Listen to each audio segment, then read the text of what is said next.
listening to Haggy Shack Radio on haggyshack.com.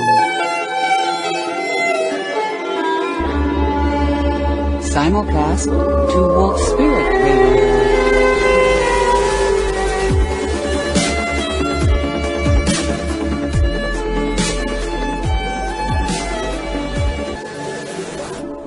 Ah, midnight in the mausoleum. What a lovely evening to gather specimens for my fantastic experiment. Yes? But wait, what do I see rising from the crypt? Could it be pants? Spooky pants? But of course, I almost forgot. It's time for Spooky Pants Radio Show with Dino Ewelt and Groovy Bean. That haunting Yvonne Palermo here on Haggy Shack Radio. Do stay tuned for whatever chilling tales they might share with us tonight. Groovy Bean, good. Woohoo! Mr. Spooky Pants. Ooh, there we go. Right on. Mr. Spooky Pants was laid to rest from wearing those tight skinny pants. Darn those skinny pants. But have no fear, as we are here, but keep the loved ones close and dear. Hey, a Spooky Pants evening to you, Haggy Shack Radio listeners. You have just stepped into the foggiest graveyard with crunchy leaves, batty eyelashes, winds of wonder, and ghoulish friends shape-shifting about.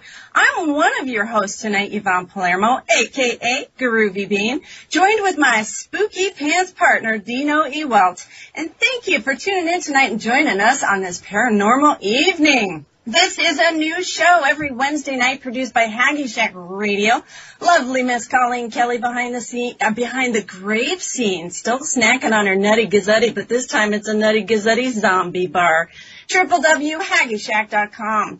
Also, for those of you out there in Dino, did you know Dino hosts a group on Facebook called Paranormal Into the Night? Make sure you join it up and join the adventure. Did you know Dino also has a show Monday nights with Ghoulie Ted, the Little Monsters Movie Podcast, Mondays, 7 p.m. Pacific Time. So listen, friends, at this time, I'd like to send a spooky holler out to our friends of a ectoplasm nature, to our live chat room, and of course to all you shape-shifting listeners. If you'd like to join us live chat, go to haggyshack.com. Haggy's chat room is a place where you can express your thoughts, opinions, and concerns freely, as long as you do it with respect to all who gather here. The rules are as follows. To comment and ask a question, you must be a registered user, and anonymous folks will not be addressed. And all questions, please put them in capital letters, as I am as blind as a bat, one of those spooky bats in the graveyard. Last but not least, we are a donation station. The paranormies don't scare in here at Haggy's house. So if you like what you hear and you want more of it, show the spooktacular money lovey-doveys. Click that donate link and follow through, friends. Now, did you know Haggy Shack has a show schedule? Say it isn't so. Yes, it is so. Just check out the day's shows with just a click and stay tuned, as we got some new shows coming as we grow together one ectoplasm at a time. Tomorrow night, another new show, in fact. It'll be at 6 p.m. Pacific Time. Looking out from within, Justin Deschamps, Emma Gold, and I will be discussing addiction and a new full disclosure radio format. Friday, Groovy Bean presents Isaac Weishaupt.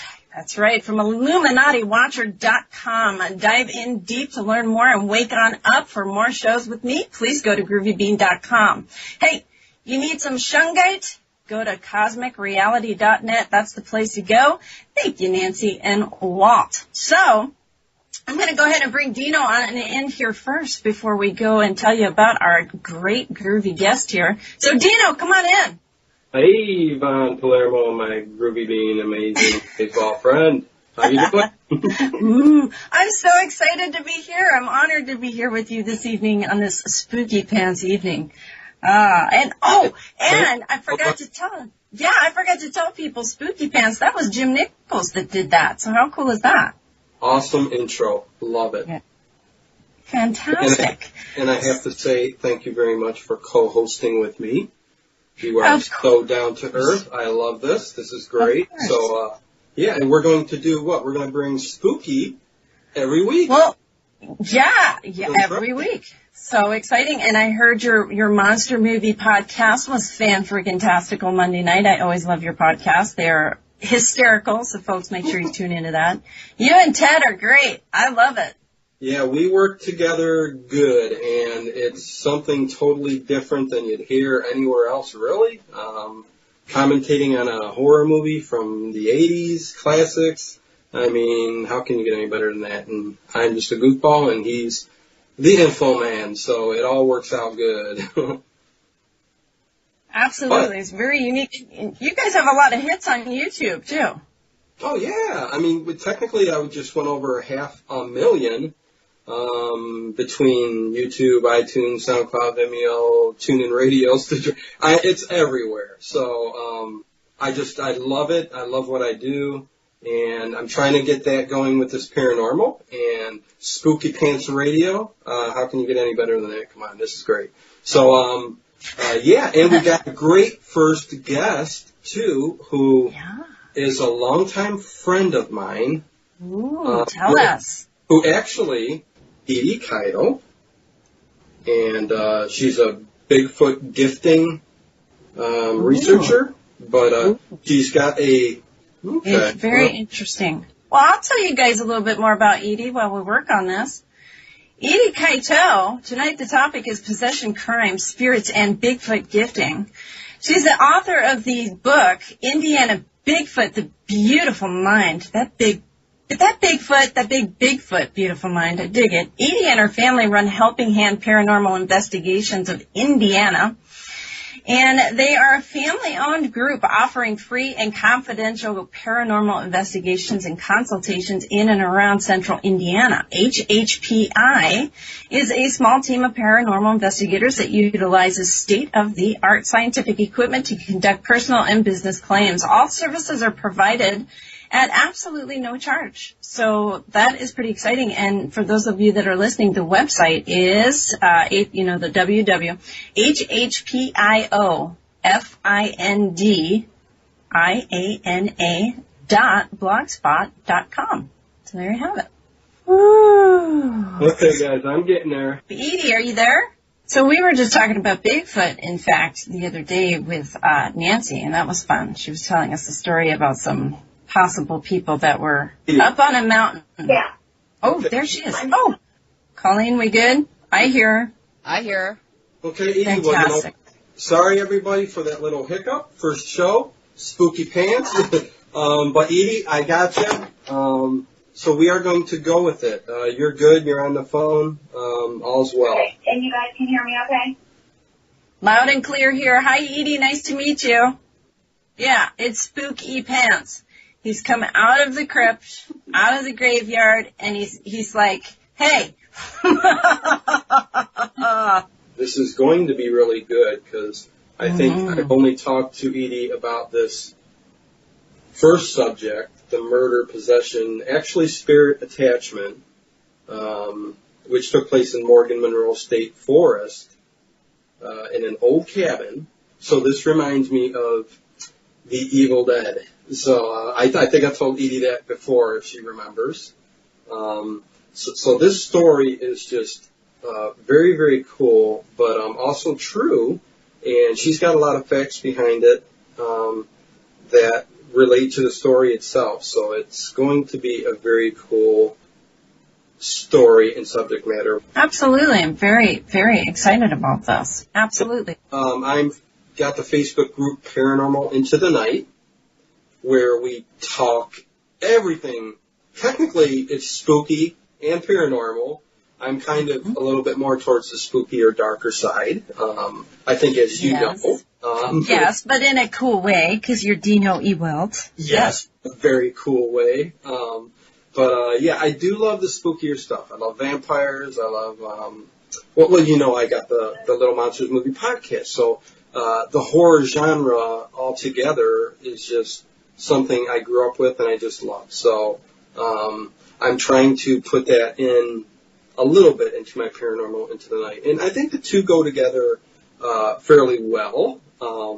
It's like I said, I'm just taking a little bit more of a darker paranormal side to the stories that I put out there. but you know, still have fun with all the other stuff like Bigfoot, space, aliens. Hello, Edie.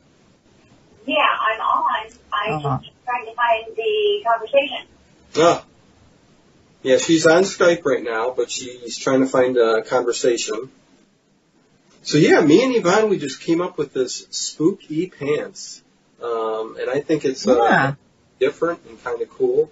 So yeah, and you know, there's always got to be a kink. This is our kink. So that means we're gonna have fantastic paranormal fun. Yeah.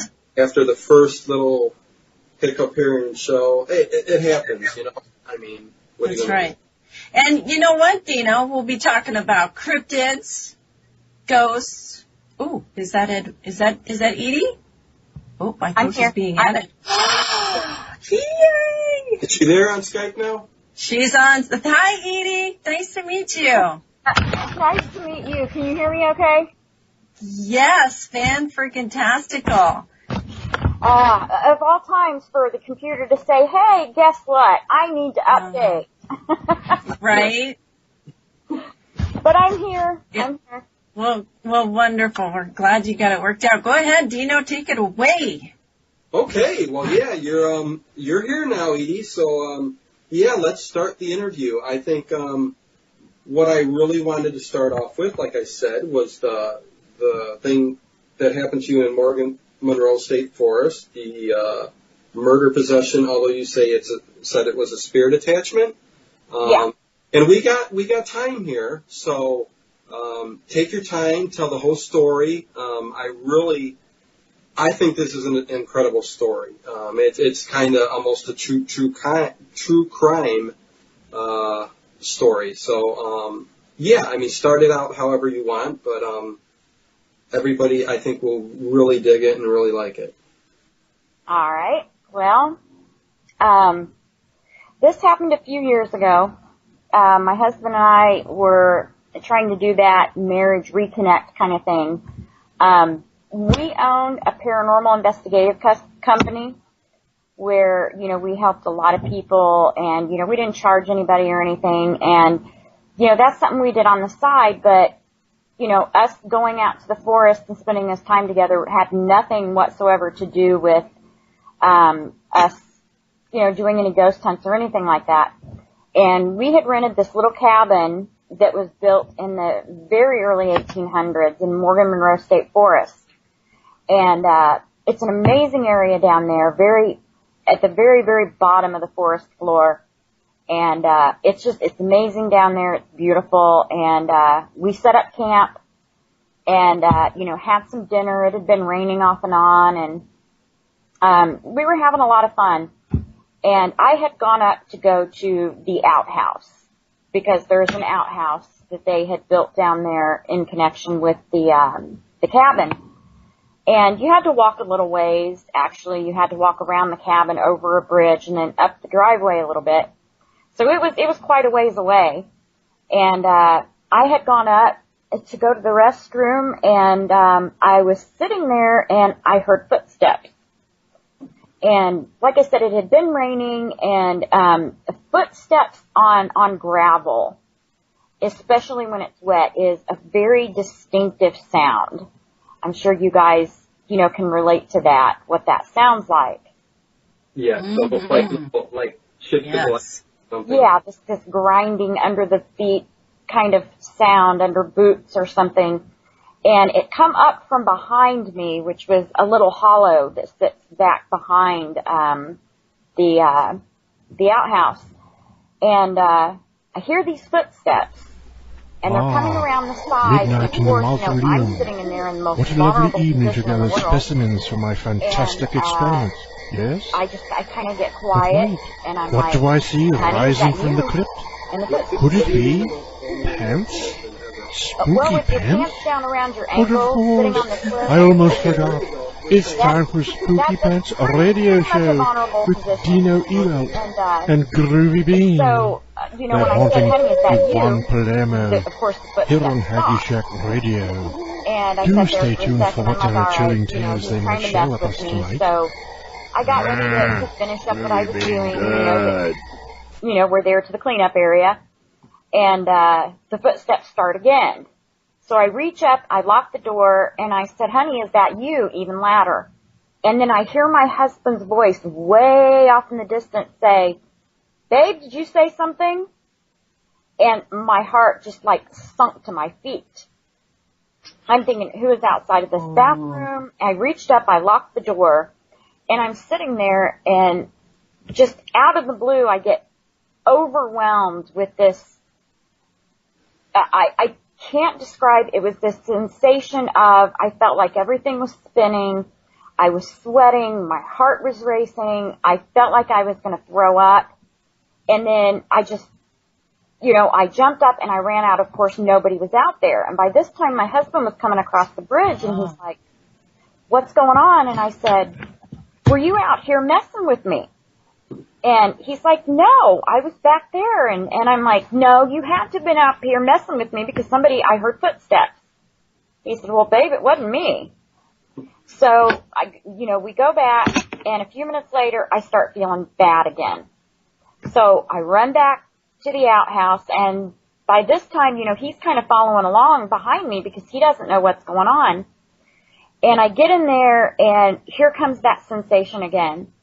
The outhouse literally went from smelling like, and if you've ever done any camping or been in the woods, you know what those pit toilets smell like. Yes. They're awful. But the smell had changed from that to what smelled like rotting flesh. It was the most god-awful, disgusting thing I have ever smelled in my life. And usually comes along with your demons or demonic entities or right? Yeah, well, any kind of spirit we've found over the years, and with my daughter, we've learned that spirits can sometimes just bring a smell with them, whether it's the smell of cigars or perfume or the smell of death. Yeah. Wow. And for some reason, this is the smell that I got. And I started feeling queasy again, and I was shaking, and I was sweating, and I was freezing. And then all of a sudden, it felt like I was being smothered. It just felt like something was being pushed over my face. I couldn't breathe. Everything was spinning. I come running out straight into my husband, and he's like, what's going on? I'm like, I don't know. I feel sick. Something's wrong. And so he takes me back to the camping area, and by this time I can barely walk. I mean, I literally feel like I'm dying. I jump up out of the chair, I run into the forest, and I start getting sick. And I mean, literally both ends kind of sick. And I'm still sweating, and I'm shaking, and I'm freezing, and I'm feeling like somebody's killing me. And so he gets me in the van, and we take off out of there, and it's about 3/4 of the mile up, almost straight up, because this is so far, far down. And, he gets me to the top, he drives me home, it's like a 35-minute drive, and he gets me home. By the time I get home, I'm starting to feel a little better. I'm still a little shaky. They get me in bed, they make me tea, and my daughter comes in, and kind of a preface to what's going on. My daughter is a kind of a gifted child. She has been since she was very, very little. Yeah. And she's always been able to see spirits. And so we come in, everybody gets me settled, they get me some peppermint tea, I'm starting to feel better, and my daughter leaves the room, she comes back, and she goes, there's somebody in the other bathroom. And generally when she says that, of course, any normal parent would go, shit, somebody's in the house. But, I knew what she meant, and she said it's a really thin spirit. They won't let me see them. They're dark in color. And that's kind of normal for us around here, so we didn't think anything about it. So, I went to sleep. Most people would say you just, you just got sick that weekend, coming out both ends. Yeah, exactly. But for people to understand, I think you pretty much your whole life have grown up in like you're somewhat of an empath too, right? So this is something that the paranormal has been in your family for a long time. For generations, yes. My great grandmother was a Crow Indian. She was considered a shaman. And, so this has kind of been passed down. You know, I don't have a really strong gift, but I am very sensitive. I can feel them around me. I have empathic dreams, and everything. All of my children are gifted to some extent, Michaela being the most gifted. And, so it's not an unusual thing. You know, it's kind of a seamless thing for us to get into, you know, paranormal investigations. And, but, you know, I went out there. So she found out that you brought something back with you. Well, no, we didn't know it at the time. Okay. The next morning when I got up, I was literally obsessive about talking about what happened to me. I didn't know why. I had no idea. I got online and I started blogging on it's Helping Hand Paranormal Investigations. And I started blogging about this. And I literally did this all day long. I was obsessed. And I kept telling my husband, I need to go back. I need to go back. I don't know why. I need to go back. And so between that time and about a week, things are very blurry for me. I know there was a lot of tension between my husband and myself. There was a lot of fighting going on back and forth. I don't recall a lot of it. It's really strange because there's a 2-week period that I only remember certain things. Chaos ensued, on top of a lot of emotional distress going on in your life at the time, right? Yeah, but this was worse. And it was like it just came out of the blue. And I didn't understand it. I didn't know what was going on. And one evening, we were literally sitting here in bed, and my daughter was sitting next to me. My husband comes in, lays across the foot of the bed, and puts his hand on my leg, and all of a sudden said, oh my God, I don't feel well. I feel like I'm going to be sick. And this was just from touching me. And my daughter all of a sudden started not feeling well. So then I started wondering, okay, what in the hell is going on here? And there was even an instance where, you know, if I may speak openly, my husband and I were going to be intimate. And I was like, I'm no prude by any means, but I had turned into this raving maniac when it came to being physically aggressive in intimacy. And, I mean, it was totally, you know, way overboard than what I usually am. And it was crazy. And we were going to get to that point, and the more physical he got with me, the sicker he got. He was literally, his body was he was covered with sweat, just greasy. That'll happen anyway. He jumps up and literally runs and starts getting sick, and he was sick all night. The more he was away from me, the better he got. That's when I started to realize that something wasn't right. So I called a friend of ours who actually consulted with us on a few cases, and I told him, I said, dude, something's not right. And I told him what happened. He said, wait a minute. He said, this sounds like a spiritual connection. He said, something has attached to you. And he said, we need to meet up. I need to ask you some questions. So we're like, all right.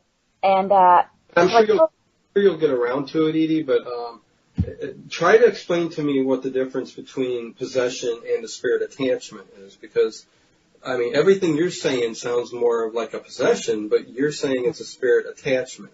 Yeah. So if you can kind of like just give us some info on why you think that is when you go through the story, please do. Yeah, well, you know, when, you know, I'll explain more here. You know, once Reed and I met up and started talking, that's when I really kind of found out the difference. Okay. Told my husband, I'm meeting up with Reed. He wants to ask me some questions. And, so we we met up the park. My husband told me, there's nothing going on with you. He said it's all in your head. He said, and besides, if there is something going on, pretty much it's because you've got a weak mind. That upset me. That really sent me over. So I'm like, forget it. I don't need you. I'm just going to go up there myself. He goes, no, I'm going with you. So we drove up. We met Reed at the park. And I told him, what was going on. And he said, I got a series of questions to ask you. And they were things like, have you been speaking in another language? Well, no. Have you been having nightmares? Yes. Which I was having horrible nightmares. They were bloodbaths. They were horrifying. And I kept seeing this really big guy in there. This very barrel-chested big guy. And, I kept seeing him in the dreams, and they were very gory, and they were very bloody, and they were very upsetting. And, he asked me all these other questions about, has your voice changed? Has this happened? Has this happened? So what he had done is he was able to distinguish between an actual possession and an attachment. In a possession, this is when the spirit gets into the body and literally uses you as a vessel. Mm-hmm. You can speak in different languages. You know things you didn't know before. You will act out, go crazy. You'll go through extensive blackout periods and things of that nature. With an attachment, they can manipulate your feelings. They can make you feel what they felt. They can try to communicate with you in that sense. They make you weak. They can make you fight and argue with your family, things like that, but they don't have total control of your body, as in a possession. Okay. So, and able to affect, like your husband and your daughter, and so can affect other people too, even though he's attached to you. Exactly. Indirectly, he can. Or they can, a spirit can, because that's what they do. And generally, and in many cases, an attachment is the beginning of them wearing you down to the point where they can take possession of your soul and your body. Oh, okay. And so attacks can just break the spirit and the soul down. Yes. To the point of possession. Okay, I got it. Yeah, exactly. So, once we figured out what's going on, I think it kind of, clued my husband in, and he realized that, some of the things that I had done, some of the things I said, some of the arguments, I would call him up out of the blue and ask him, who's there with you? What woman are you with? Mm-hmm. Just crazy stuff. Oh boy. So, knew. Yeah, so when Reed said there's something definitely wrong here. You have got to give her a break, and we got to figure out what's going on. Mm-hmm. So we started doing a little research, and your first instinct is to think, okay, it's got to be somebody who died around there. So we did a lot of research, found a forest ranger that had passed way back in, I think it was like the 1930s. We found a couple of suicides in the area, a couple of people who had died of, in a car crash. And, along the way we found out that Morgan Monroe State Forest is one of the top, haunted forests actually in the country. And we didn't know that at the time. And I think you said that isn't Morgan Monroe State Forest just filled with limestone too? Oh, absolutely. That's why the forest was built to begin with, because it was land way back when the settlers were there.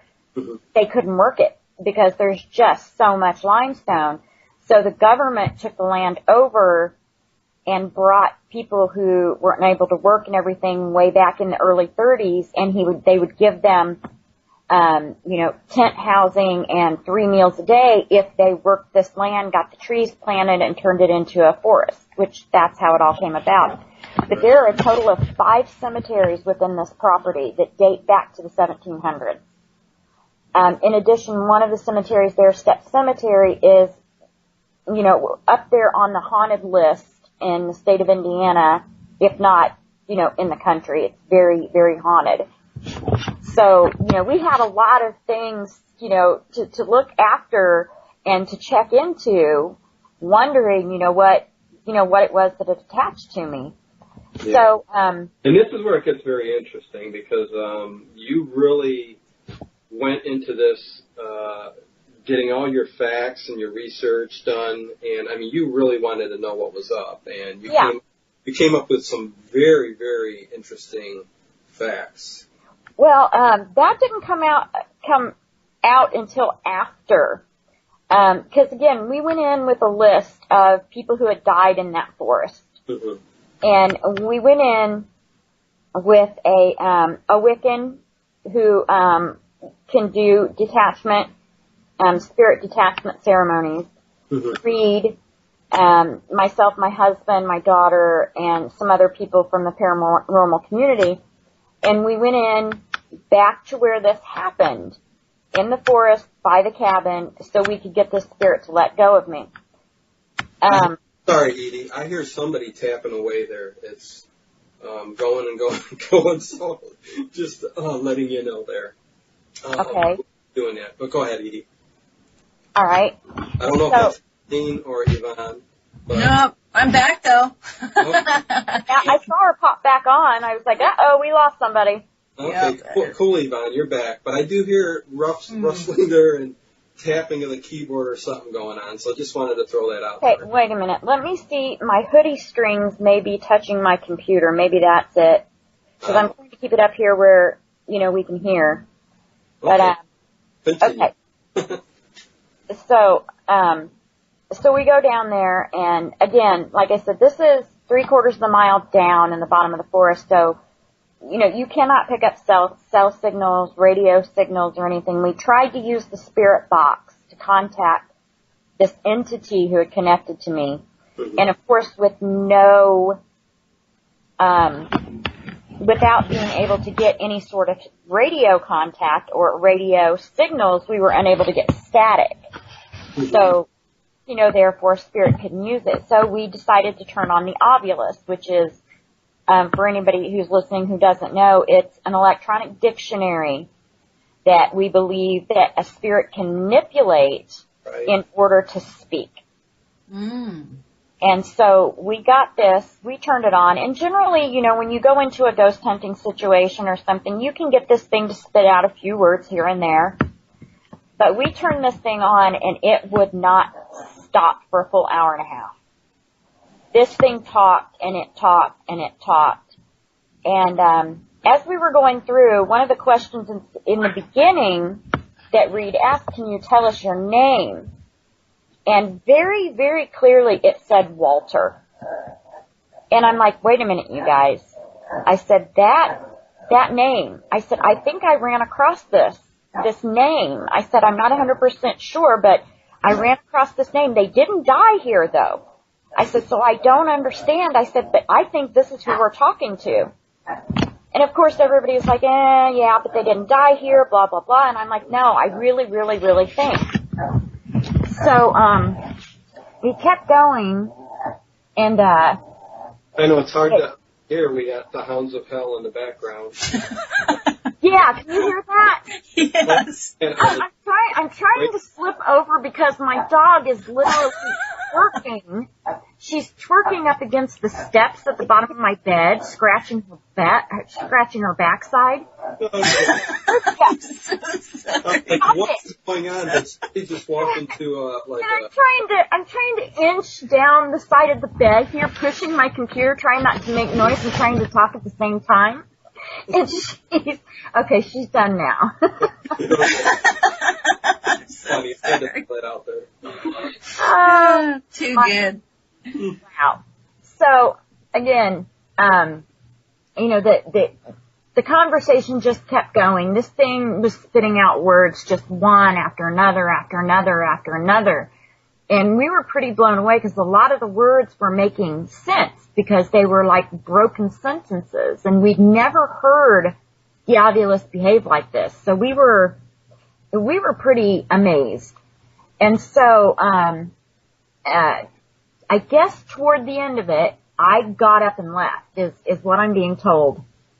And, I guess I went to the bathroom. I'm not sure, but I don't remember this part because I did get up and leave.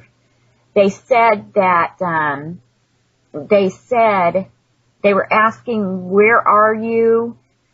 And, no, it said, where are you at? And of course Reed said, I'm right here, where are you? And it said at her feet. And so. Meaning at your feet? At my feet. That's what we were assuming it meant, at her feet. And that's when we started wondering, okay, this spirit's probably attached to me because they have something they need to say. Obviously, they went on this electronic dictionary and spoke for a full hour and a half. So they had a story to tell, and I was the person to do that. I knew that in my gut at that time when that ovulus was going crazy. I knew, okay, I understand what you need now. I know what you want now. So from then we went to the spirit detachment, which was... Well, let me ask you real quick, if you don't care. How come you didn't remember anything when you got up? Because the spirit was still there with me. Okay, and it was kind of clouding your thought. Yeah, because off and on over that 2-week period between the time of the attack and the time we got back down there, during that 2-week period of time, I have a lot of areas that are very gray that I don't remember. They're, complete days where I only remember bits and pieces of the day. Okay, so the spirit definitely was not possessing you, but definitely he wore me down. Can get in so much that it can cloud your thoughts and kind of lose time, right? Yes, absolutely. Wow. He had a mission. And so we did the spirit detachment, which was a lot of prayer. Basically, we had they prayed over me. There was sage burned around me. It was a very ceremonial type thing. And I do remember toward the end feeling this incredible sense of loss. And I cried and I cried and I cried. After the spirit detachment, right? Yes, and I think if this was the point where he was pulled away from me, and I think maybe I was feeling his sadness because I think he thought that this was his chance. And I think that's what I was feeling was for him. And it was really interesting because later that evening we went around and we did some voice recordings and took photographs to see if we could pick anything up. Because remember, at this time, we were still unsure as to who it was.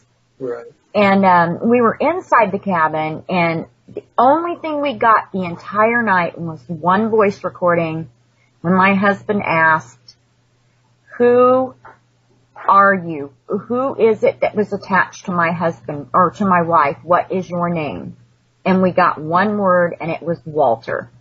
It was very clear, very distinct. So after, the night, we stayed the night there and everything. And the day that we went home, I remember, I had my daughter and a friend of hers in the back seat, and she was telling me somebody's going with us. The spirit is leaving with us. And I was like, all right, it's fine. As long as he or she doesn't do this to me again, they can stay with us. Because where did you do the spirit detachment at? Was it at the cabin? Yes, it was at the cabin. Okay. Yeah, exactly where it happened. So, she said it came back with us. And of course, this time she still could not see if it was male or female. All she knew that it was thin, wispy, kind of tall, and that's all she knew. She couldn't tell if it was male or female. So, we come home. And immediately the next day... I'm sorry, didn't you say it was like a shadowy type figure? Yes. She saw it as a shadow figure, black. Okay, because you see the shadow... A lot of people think shadow people are demons or not, ghosts or spirits. No. They think it's totally something different. But I think you have a different view on that between the shadow figures and the white wispy. Yeah, Michaela's the one that says when a spirit does not want her to know who they are, if they do not want her to know details, they show themselves as black. She said when they are ghosts, she sees them as basically, she sees them, they look like regular people. She said a lot of times we'll go to the grocery store and she doesn't know who's alive or dead because she sees them all. And then she has the white spirits. These are the spirits that she said glow. She said the ones that glow are guardians. They are the ones that have crossed over and come back. So they have gone to the other side and they've come back and they are here for one spiritual reason or another. And they are here specifically to watch over whomever it is they decide to watch over. So as she says, she's got black spirits, white spirits, and then people spirits. And because that's how she sees them. She sees them either as shadow people, black, white people, guardians, or people, they look the same to her as they do a regular person looks to us.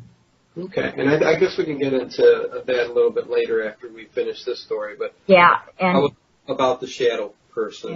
Yeah. So this is how she was seeing this particular spirit is black. So this person did not want her to know who they were, why they were here or anything. They were just there.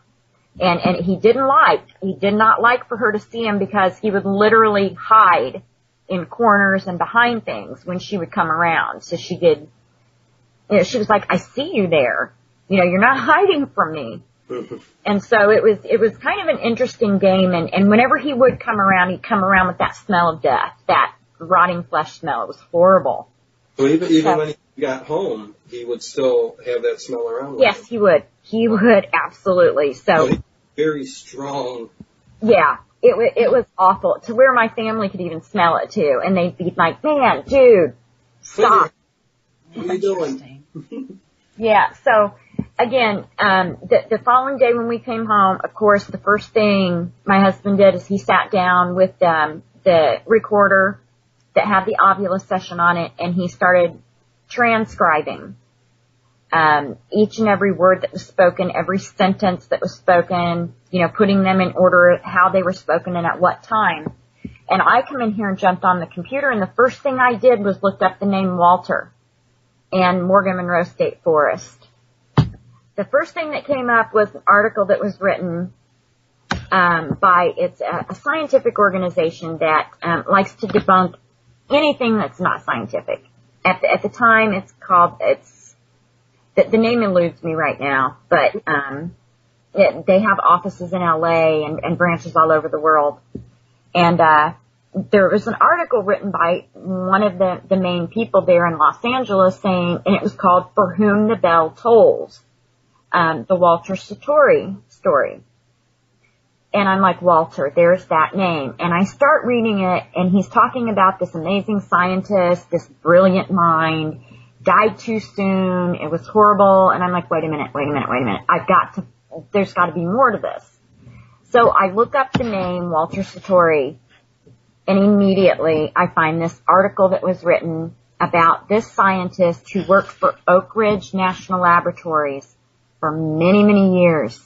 And if you don't know, that is a very, very top secret place out in Tennessee, out in the middle of nowhere. And they had a lot to do with atomic weapons and nuclear things way, way back when this particular person worked there. Mm-hmm. And so I start reading this story. I see that how old he was, that he was retired, quite the genius. He had actually had 3 patents on the blood centrifuge, which he had helped. He was one of the people who helped create that and discover it. He owned 3 patents. He had a lot of money.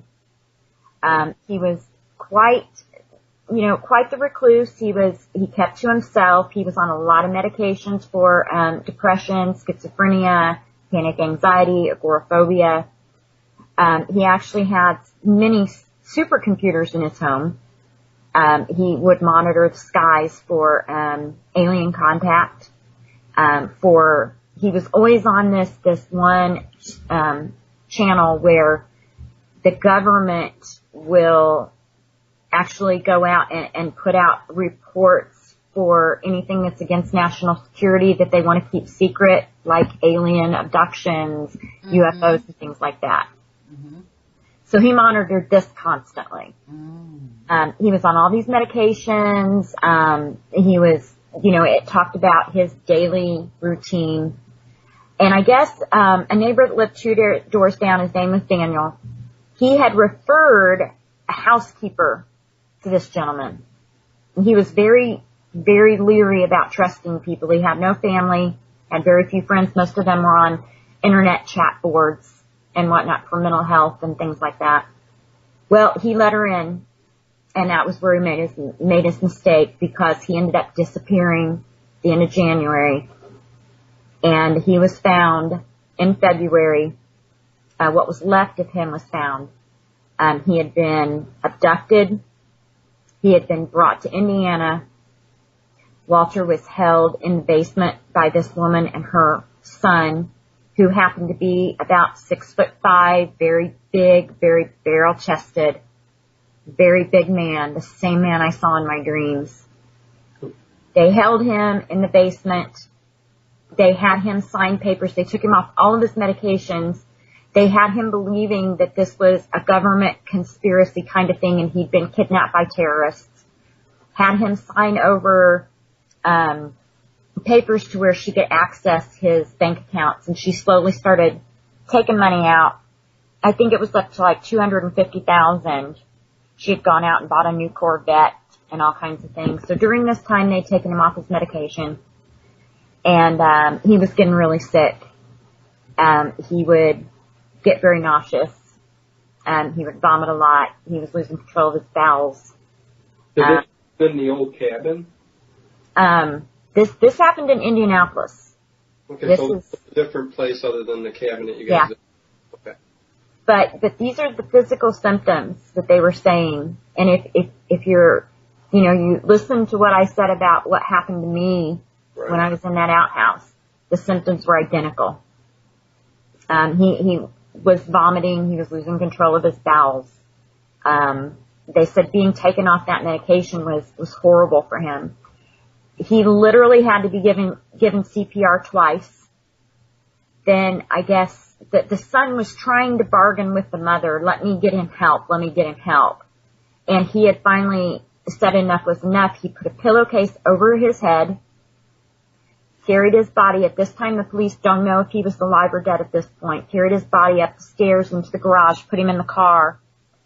The mother told him, no, we're not getting him help or anything. And this is when the police said they don't know if he died at that point in time or if they killed him. They did find a bullet with his remains, and from what the recordings tell us, from what Walter told us, he was shot. They took him, they cut him up, they put him in a barrel, one of those big industrial size like trash barrels that have the lids. You see them on a lot of mafia movies. They cram bodies into them. Right. But yeah, that's what they did to him. And they transported him, down south to an area adjacent to Morgan Monroe State Forest to a friend of the family's who owned property out there. And they said that they had hit a dog and they wanted to go out there and burn the remains. They burned his remains. They took him to another part of the forest and they dumped him. What was left of him. And, once they realized he was missing, of course, he was a very, very famous scientist, and, him working for Oak Ridge National Laboratories, somebody like that gets kidnapped, you better believe the police are going to be in on it. Right. Because this man's brain is just full of secrets. Oh, yeah. And, sure. What year was this, too, that this happened? He was kidnapped in, it was 2009 that this happened. And this was 2013 when the attachment happened to me. So he hung around for a while. He was waiting for the right person. Wow. So once we found out that this was Walter, the strange thing is as I was reading this article, there were names, there were phrases, and there were things that were in this article that were identical to things that were said on this recording. When he was talking about being at Oak Ridge National Laboratories, he was there was a sentence there where it said copper blasting drop bomb. Yeah, he talked about, when he was kidnapped. Like I said, he was really big into astrology and alien life and things like that. He was always keeping an eye on the skies and astronomy. So one of the sentences was in there, it was Orion rising, which Orion rises in the sky beginning at the end of January, beginning of February in this area. So it said Orion rising, sneak back, and Walter hushed. To me, that gave us the time, right? The time of his abduction. Because they were unsure if it was the end of January, beginning of February. It was the end of January, he told us. He talked about the van the woman drove. He talked about being shot. He talked about being cut. He talked about bleeding. Just so many things. The name Daniel came up, which was his neighbor 2 doors down. The name of the woman who prosecuted the case came up. Did all this come up, Edie? I'm sorry. Did all this come up in the Spirit Box session? Yes. This came up on the session with the Ovulus, the electronic dictionary. All of these words were said. All of these names were brought up. I walked into the other room and I said, Vince, you aren't going to believe this. And he's like, what? I sat down. I read this article to him. By the time he got through it, we were both sitting there in utter shock. There wasn't just 1 or 2 things that connected. It was almost the entire hour and a half that this Ovulus spoke was tied right back to Walter. Details that only the police knew, I found out later. Details about Oak Ridge National Laboratory, details about his life, details about the murder, and details after the murder. He was telling us he was still aware. And that was when I made the connection with him being a group, involved in this group that believes in science and nothing more. You know, they actually offer I think it's like a $500,000 prize if you can prove that there is, paranormal activity, if you can prove you're a psychic and things like that. That's what big skeptics these people are. Right, yeah. That's when I made the connection. He's a member of this group. Now, if you think yourself, if you were a scientist, if you were a man or a woman of science, and you end up in this situation and you die, and all of a sudden you're aware, and you're watching the rest of your murder take place, you're watching your body being drugged from one end of Indianapolis to another, you're watching yourself being burned, you're watching your body being dumped, what would the first thing you would want to do be? Revenge. Or you would want people to know there is life after death. Well, yeah, revenge, or yeah, definitely. Yeah. And that was when I made the connection with the people that he was involved with and the fact that he was a scientist. He believed in none of this, even though he did believe there were aliens. But they think that had a little bit to do with his schizophrenia at the time and his supercomputers. But we all know they're out there. So Walter was onto something. You know he was. Yeah. But, you know, he was a man of science. You know, he didn't believe in God. He was an atheist through and through, an atheist to the core. And all of a sudden he's watching himself in the afterlife. He's watching his own body be disposed of.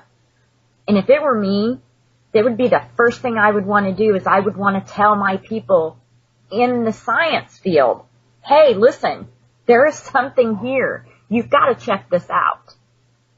And so that's what I did. I got a hold of the people he was involved with.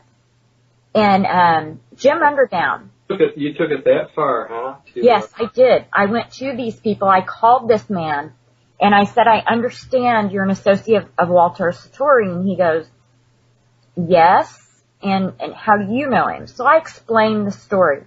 This is a man of science. This is a man that debunks for a living. Yeah, he said, thought you were crazy, but go ahead. Actually, after I gave him some of the details of the recording, he said, I want to hear the recording. He said, I want to hear the recording. I want to see everything that you have written down, I want to hear the electronic voice that Walter recording that we got him speaking his own name. And we sent it all to him. They actually convened a 12-person committee to go over this stuff. And, you know, I basically got a denial kind of thing saying that while we cannot discount the fact that there are far too many details for this to be a coincidence, we can't say with any shadow of a doubt that there is life after death. But he did say, we do understand there's something there. So, after that, you know. I don't know how that doesn't sway you. No kidding. How much more information do you need? I mean, that's just crazy. And you did record the Spirit Box session, right? Yes, and we still have it. Is there any reason why you haven't, like, posted it or? There are clips posted if you go to the Helping Hand Paranormal Investigations. Okay. To our blog. You'll see a link for the Draper Cabin story, and there is actually a couple of videos and some audio clips in there. Okay. Of the Ovulus. You could do, right? I mean, there's no restrictions on it. Like, you can put it up if you wanted, right? Yeah, he's dead. Walter's dead. So. Because I think there were a lot of other facts behind it, like with court cases and stuff like that. But that's the thing. The thing is that is open to the public. You can go down to the police station in Kentucky or up in Indianapolis where any of the investigations occurred, and it's right there. I've talked to the officers that worked on this. I've talked to DNR because I wanted to track down the exact location where his body was dumped because this man had nobody. And Walter knew.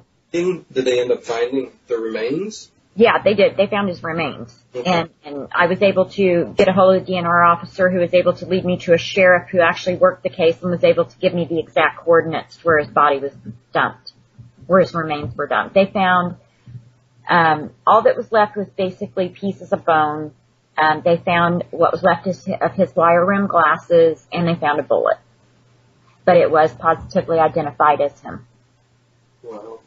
Well, I also know that you got a YouTube channel, and if there is any way you can get the whole session up there, I'm not putting no pressure on you, but I would love to hear the entirety of the hour and a half or however long you sat there with. It was about an hour and a half. It was long, and but you know, from there, it was like I knew that this is what Walter wanted me to do, and he wanted me to tell his story. And that's what I started doing. I have started on the book. I am writing a book on this. I have 2 people who are interested in doing a screenplay and producing it. Yeah, I was going to say, this is quite a story. I could see Hollywood jumping on this right away. Yeah. And it was insane. I mean, to be a paranormal investigator and to have something like this happen in a case is one thing. But for it to hit so close to home, and it happened to me. But I think it was all part of what Walter wanted. He wanted it to be me. He knew I would understand. He knew I would write. He knew I would tell the story. And it was really funny because it was a little while after that, after we had found out where his body was, we did put a memorial in the forest for him with a little headstone. And we got this little garden stake that glowed in the dark, and it was a planet. I really thought he would like that. That's sweet. Because he had nobody.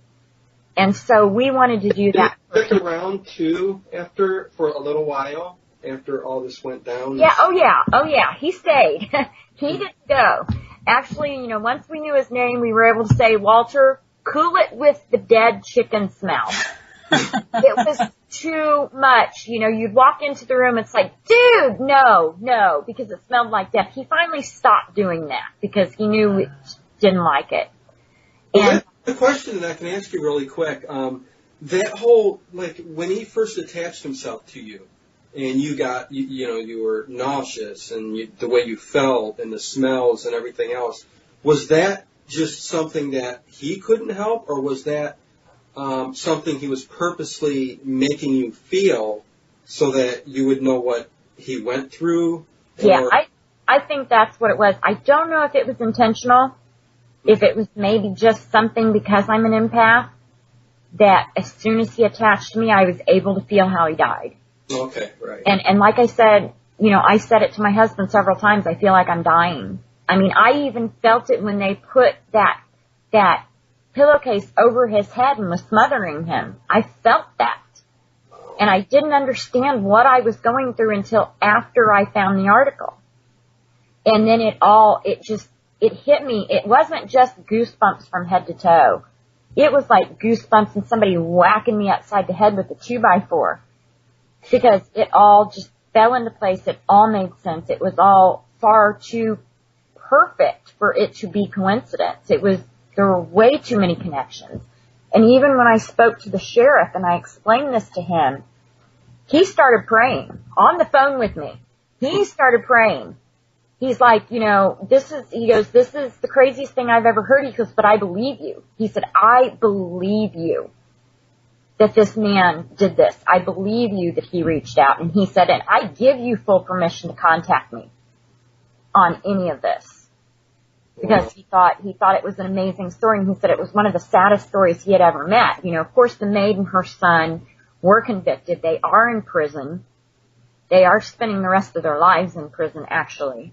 Wow. And so they did get their just desserts. But it was really funny because several weeks after that, the only thing that kept going through my head is I wanted to cross him over. Because I didn't want him just hanging around here.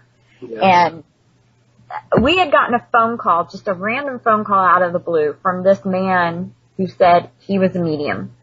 And he said he had to contact me because he said that there was a spirit around me that was evil. There was something bad around me. And he was saying it had to do, and he said the name was Walter, it had to do with a murder and all this other stuff. But he knew things about my daughter and about a recent death of a friend of hers that he couldn't have known. He couldn't have found online because nobody else knew it. He knew way too many things to have been a fraud. And then it was funny because after we hung up from talking to him, he immediately calls me back like 20 minutes later and he says, I've got a very, very angry spirit here that wants me to say, okay, Walter isn't the one that's evil. It's the people who did this to him that were evil. So I guess he went and he gave this guy an earful telling him, He goes, but he does want me to give you a message, and the thing that you want to do, he said, please don't. And I was like, how did anybody know? Because I'd only thought this in my head that I wanted to cross him over. But Did he not want to? He did not want to. Wow, okay. And again, like I said, we went on with it.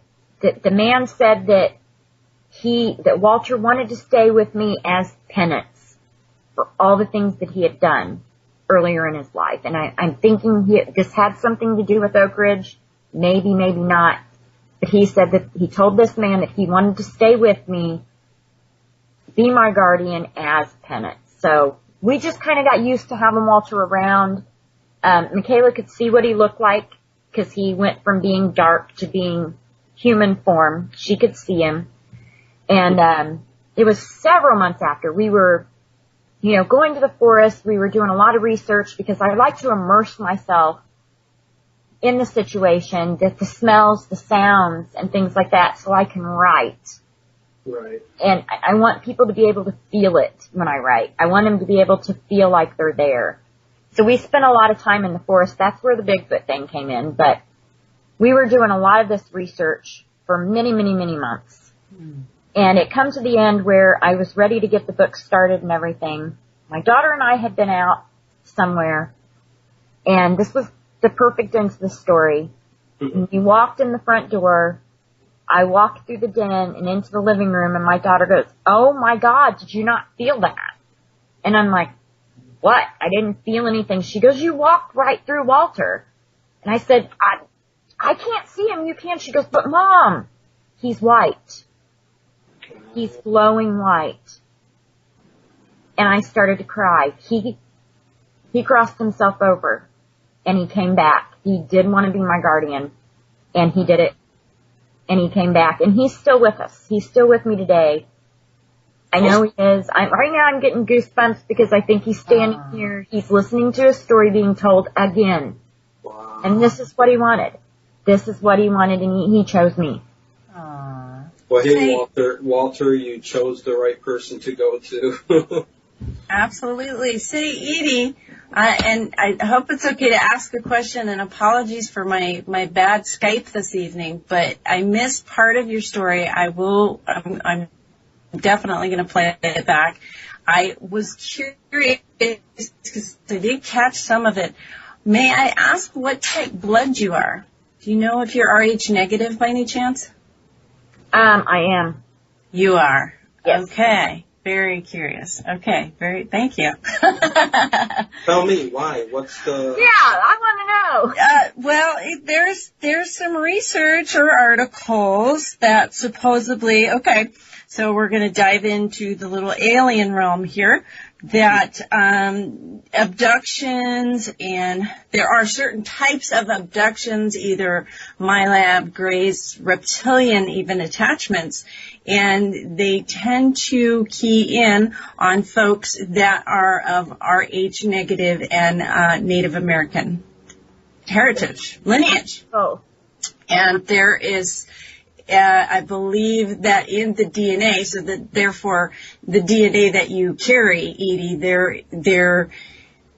some say, everybody's different beliefs, that the Rh negative blood, actually in your DNA, you have tracers and markers of it could be reptilian, could be Anunnaki, could be these types of, and those are some articles that I've recently read up, is how there's a big exploration going in on DNA. So I was like, I gotta ask this wonderful Edie Kaito this question. That's cool. That's really cool, and I think you were pleased when you heard me say I'm Rh negative. The more I'm hearing things, and it's just very interesting how, and then, with your, again, the attachment, it's like, So I'm just kind of curious now, more so, what is in Edie Kaito's DNA? Yeah, well, that, and now I have, I have been brought into the fold of the Sasquatch clan. Mm-hmm. Which we will get to here next. And again, I cannot wait to rehear the part I missed. And Dino, you're doing fantastic. Did y'all want to take a break or anything? I have on the Monster Mash. Yeah. Ooh. Would you like a break? Yeah, Dino. Would you like a break? Sure. Why not? Play Monster Mash. We'll take a little break here. Okay. Right on. Thanks, Colleen. Uh-huh. Can I dance?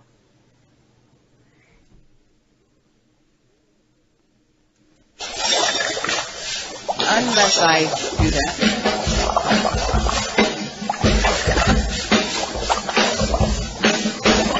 You are not live.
It's now the match.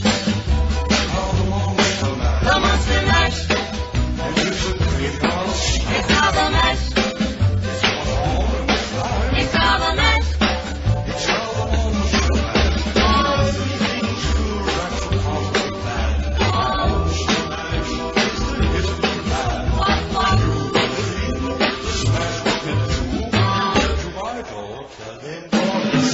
And you can match. The monster match. Then you can match. Then you can match.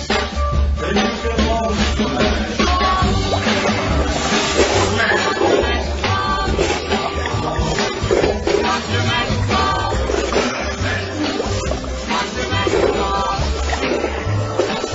Monster match. Okay, welcome back to Spooky Pants Radio, where we're talking with Edie, and she just got done telling us an amazing story, true crime, whatever. But yeah, that was such a unique story, Edie, and I'm so glad you were able to tell it to us again. I've heard it before. Most of the audience probably haven't heard it before, but thank you very much for sharing that. Well, you're welcome. And like I said, you can Google Helping Hand Paranormal Investigations, and our blog will come up. And like I said, click on the Draper Cabin link, and there are some video. There's a video there. There's some audio clips of the actual recording. And I do believe that the most famous one, the Orion Rising, I think Sneakback and Walter Hush, is, I think that one really says it all because he uses his name. He tells us when, and it's really haunting to hear that coming through the Ovilus voice. Especially going back, I can just imagine you going back and listening to that again after knowing everything you know. I mean, Yeah.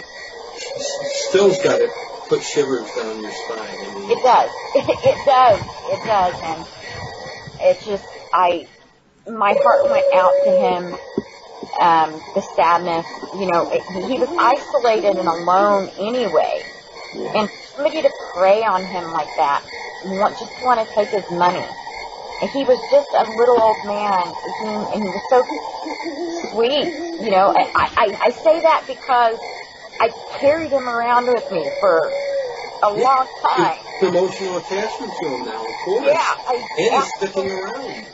I absolutely do, and that's why I had to put the memorial in the forest. There's actually pictures on our Facebook page, on Helping Hand Paranormal's Facebook page. There was a gentleman who was on Coast. Make sure everybody checks that out. Yeah, we have photographs of the actual memorial that I left for him, and because for almost 2 years, we posted, as we went along in the investigation with the Walter story, we kept people, tuned in to what was going on and what we were finding out and he said, the whole time. And there was a third faction, and I can't It was quite the adventure, and it's something, as a paranormal investigator, it's one thing, it's like the holy grail, as we put it.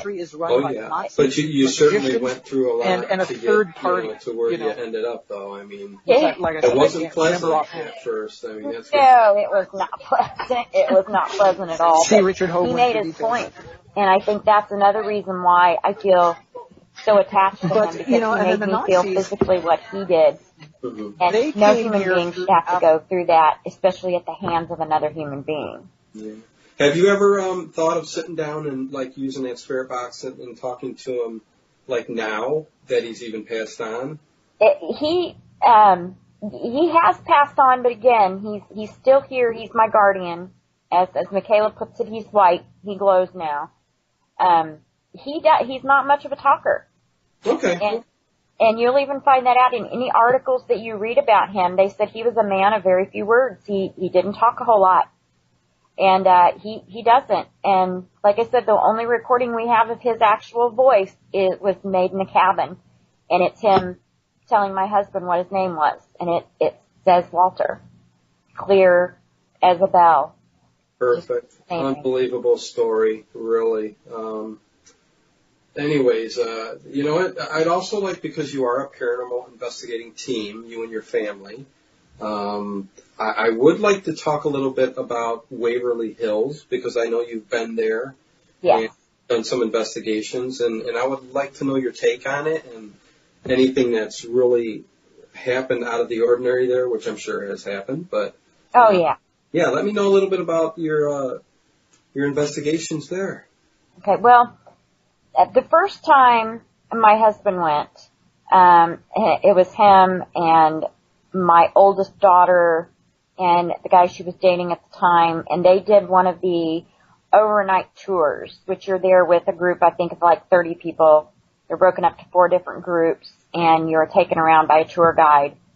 And the really cool thing is you know, this was like something that my husband wanted to do more than anything in the world, is he wanted to go to Waverly Hills. And, you know, they went out, they had a really good time, took a lot of pictures and everything, and we were going through his photographs when he got home. And there is a photograph that he was taking on the 4th floor, walking down the hallway. You could see as he was moving, and all of a sudden, bam, there's a figure there, and in the next photograph, it's not there. And it's a clear, very clear shadow person. This is also up on our website, by the way, and on our Facebook page. And this photograph, you know, made its rounds all over the place. And we had even sent it and submitted it to TAPS, Paramagazine. And Grant Wilson himself deemed that that was the real deal. That was no shadow, it was no lighting or anything. That was dead up a shadow person. The second time, so the second time they went, and my husband took my daughter, and this was a smaller tour, and it was one that she could go on, because at the time, Michaela was only 11. So if this gives you any idea, she's 18 now, and actually she's getting ready to graduate Sunday from high school. And so anyway, they went, she was 11. She wanted to do this so bad. This child walked down the body chute at the age of 11. Oh, the body chute. And loved it. I mean, I see it on TV and get the heebie-jeebies. Oh, yeah. I mean, and the story behind it and all the body. Yeah. And she loved it. Wow. 11 years old and just all hyped up and didn't bother her at all. And no, not at all. Especially being an empath and a psychic medium, I mean, boy, yeah, I mean, something had gotten to her there. Well, it was really cool because she was up on the 5th floor outside of room 502 where the nurse had allegedly hung herself. Mm-hmm. And she was walking around, she had her camera up, walking around, and she was walking because some of these have outdoor patio areas, and at the time they were still doing construction, so you could very easily just walk right off. And she felt an arm grab her waist. She looked down, it was a female's hand, but that was all it was. It was just the arm had gone around her, stopped her. And it was a spirit. And the only thing we can think of is it was that nurse at 502 because it happened right outside of that area. And so she saw that, and then later when she was in the body chute, we got a very clear photograph of a very, very bright orb that is following her. Mm. On video. Yeah, well, we actually have a photograph of it. Okay, for you. And Is this the orbs that look cellular, or the? Did you see the orb with your naked eye, or was? My husband was behind her. And I'm not sure if he saw it or not because that tunnel is so pitch black. Oh. And I'm not sure, you know, what the whole situation was behind it, but, you know, this orb is and we're the kind of people, we're very skeptical when it comes to orbs. Extremely, because you have to be with water and dust and insects and things like that. But this one it's very bright, it's very solid. Mm-hmm. It's just really interesting. Oh, but wow. We got to go again. This was it was the end of March 2014. We saved up the money. We paid $1,000 and we rented the whole place out to ourselves overnight. Wow, awesome. It was awesome. It was awesome. We took, some friends with us. We took our equipment, got some really cool shots of Michaela and a friend of ours, Erin. They were playing with a ball, trying to get Timmy to participate. And the whole time there is this little teeny tiny white light that's on the ball. And if you blow the picture up, there's actually an impression in the ball as they're rolling it back and forth to one another. I had something walk up behind me on the 4th floor and go in my ear. I nearly wet myself. Whoa. Yeah, my husband. Yeah, it just blew. In my ear, right there on my neck, and nothing. Did it say anything that you remember? It just breathed. It just in my ear. Well, isn't there a Depend store right around the corner from Waverly? A what? A Depend store? I don't know, but I needed it because of that. Oh my God. Okay. I spun around, and of course nothing was there. Nothing was there, and I'm like, damn, this place is really freaky. And my husband actually saw the figure of the little girl, the one in white that they always see. She shot across the hallway while he was trying to get to the restroom, which is, this place is enormous. You can see it on TV and everything, but until you walk into the place, you do not realize the absolute expansiveness of this building. Oh yeah, for sure. It's a huge building. And you can feel, if you are empathic or whether you're not, you feel it the second you walk in. It's an amazing, amazing place. We hope to go back again, and rent it out again.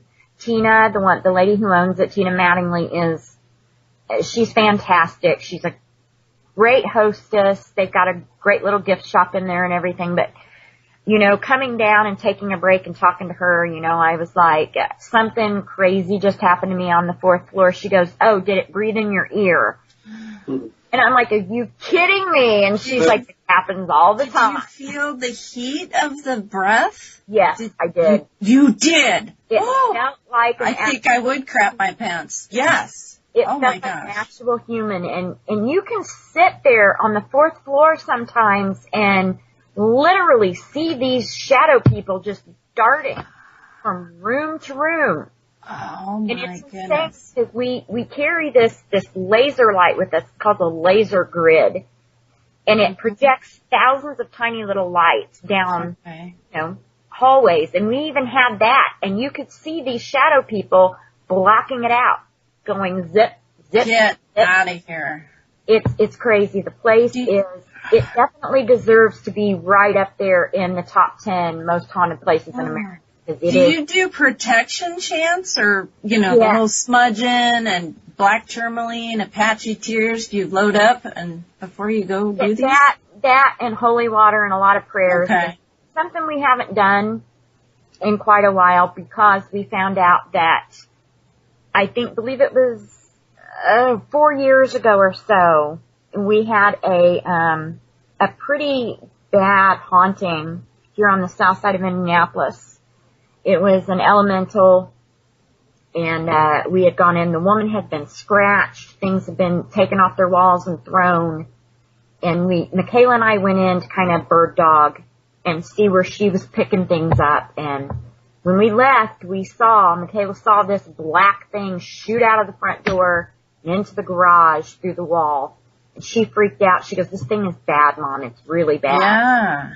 And he backed into the driveway to leave. Well, what we didn't know is that it had come through the garage and it had attached to Michaela. And it had been attached to her for the last 4 years. Oh, it's still attached to her now? No, it's gone now. Okay. We were able to get rid of it. Actually, the mountain gypsies, bless their hearts, Kathy and her daughter, we were at a paranormal convention in Fort Wayne last year, and Michaela was drawn to these women for some reason, and they were working on the ghost asylum guys, cleansing them and everything, and I'm like, what the heck, we got Michaela signed up. And she was not on this woman's table. She has like one of these really cool, like ergonomic, like couch kind of things, and they put headphones on the person so they can't hear and everything. And I look over and this woman is frantically, she's motioning for me to come over. I walk over and she says in this really beautiful Southern accent, she goes, "When did this baby come across this wolf spirit?" Whoa. And I was like, "How did you know?" She goes, "It's a shapeshifter. Yeah. This thing has a hold of her." And I knew immediately what it was, because this was a shapeshifter that we dealt with, that we had to try to cleanse from the property. And we thought we had cleansed it from the property, but it attached to my child. Is that like a raven mocker? I'm not even sure. Something of that nature. They said it was a Native American. I can't remember exactly all of the research that was done. Because the Native American Cherokee mythology, there's an evil witch known as a raven mocker. That's a shapeshifter. That's probably what it was, but it would show itself as a wolf. It does humanoid, shadow-like phantoms, like birds, but animal, and these entities and these shapeshifters and all that, they're going to feed on the younger people, right? Yes, and especially somebody like her. Right. And absolutely. So I had no idea, at the time she was 14, 13. When a kid starts getting depressed around the age of 13, 14, you automatically think, it's puberty, it's high school, it's this, it's that. I had no idea. And this woman said, generally when they have people down, it's like an hour to an hour and a half session to cleanse someone. They had this child down there for 10 minutes and she was done. I looked over, these women were bawling. They said they had never seen anything like it. They said they were praying. They said God stepped forward, said, "This is my child. She's been mine since the day she was born. Leave her body now."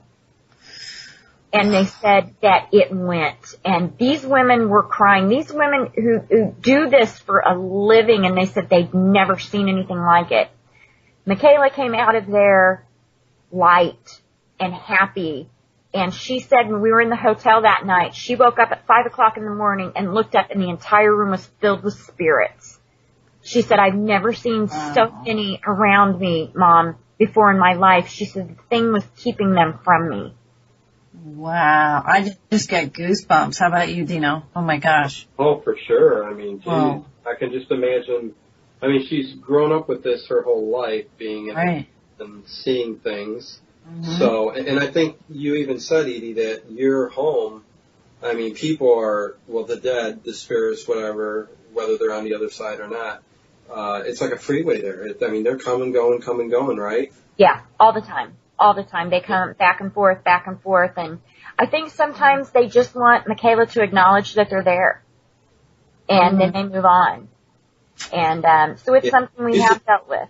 Yeah, so she's just going to attract that her whole life. I'm sure she's getting grips and handling it a lot better than she used to. Yes, absolutely. It was great. Another thing about going to ShadowCon, I was there specifically to speak on behalf of the Indiana Bigfoot Research Organization, present my research and talk. And for Michaela, she got to meet people who were just like her for the first time in her life. That's and they were really helpful. Nick from Cage to the Darkness, he actually did the Bell Witch program that was on television. He was the lead investigator on that. He pulled her in. He gave her some stones to carry. He said, "I understand." And he helped her a lot. The gypsies helped her. And she's really been able to move on and move forward, ever since we went to that. So it was really a blessing in disguise that we got to go do this and we got to speak, because it was a big life-changing thing for her to be able to meet people who were like her. Oh, yeah. Definitely. We did, and I don't mean to interrupt, we did have a listener question. Do you mind if I ask before we keep moving on? Absolutely. Going my way in the chat would like to know, what is the difference between a possession and a walk-in? Ooh. A possession and a walk-in. Well, you go ahead, Edie, if you think you know. I mean, I think I don't. I know full well what a possession is, but the other, I have little, like I said, when we did the paranormal investigation thing, it was on a case-by-case basis, by no means were my husband and I, professionals at this. That's why we had Reed. He went to college. He studied all of this. So, yeah, if anybody else knows this, go right ahead, because I don't. I'm sorry. I'm kind of wondering if with a possession is more like when you get like an attachment for somebody that's already somebody that's in this 3D realm, and they get possessed, and an attachment, whereas a walk-in, and I could be wrong, I'm just thinking out of here, like a near-death experience, and, you die, and the old soul leaves, and then this new being with a soul contract comes in with a mission into that form and returns back to the body. I could be wrong, but could be, or even throwing that out there. If you astral travel, and people say that you could have somebody slip in and walk in that way too. So yeah, because that's been known to happen to people, because when you're separated from your physical body is when any of that can happen, and that's something I've learned in the past, because I've been known to astral travel in my sleep. It's not something I consciously do. It's just something that happens. I have no control over it whatsoever. Well, it's my understanding that we all slip out of our bodies when we go to sleep a little bit, so that the spirit can kind of regenerate itself. Yeah, I've heard that too. Yeah. That's interesting, and I've and I'll talk about that one of these days on the show about my whole, when I go to sleep and leaving my body or entering a dream state. I put headphones on at night because just so I don't go there. But we'll talk about that in another show, because it's very. I have very, very vivid dreams, to the point of, like I said, I put headphones on because I need to get away from it. It's so real. I probably should try to get a handle on it a little bit better.